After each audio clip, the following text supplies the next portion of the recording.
चिमुरड्यानं दाताने पकडलं, हवेत फिरवलं आणि मग खिळ्यांवर. अकोल्यातील भोंदूबाबाचे अंगावर शहारे आणणारे कृत्य.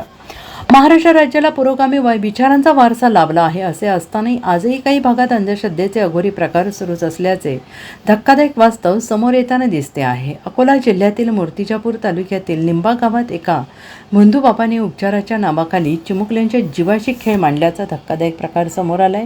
या प्रकरणी सर्वत्र संताप व्यक्त होतो आहे. आता अखेर भोंदू चेतन महाराजमुळे याच्यावर विविध कलमान्वये गुन्हे दाखल करण्यात आलेले आहे. त्यामुळे लवकरच त्याला अटक होण्याची शक्यता आहे.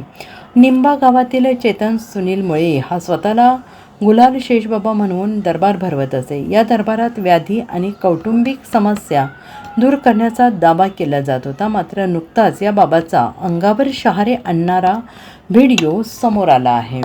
यामध्ये हा भोंदू बाबा उपचाराच्या नावाखाली लहान मुलांना चक्क दाताने उचलून हवेत गरागरा फिरवतो.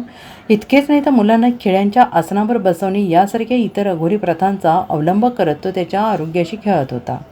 या प्रकरणाची दखल घेत महिला व बालकल्याण समितीच्या सदस्य प्रांजली जयस्वाल यांनी मूर्तिजापूर ग्रामीण पोलिसात तक्रार दिली. या तक्रारीनंतर पोलिसांनी चेतन मुळे याच्यावर भारतीय न्याय संहिता कलम 125, बालन्याय अधिनियम 2015चे कलम 75 आणि महाराष्ट्र जादूटोणा विरोधी कायदा 2013चे कलम 3 नुसार गुन्हे दाखल केले आहेत. Bureau report SPN Marathi.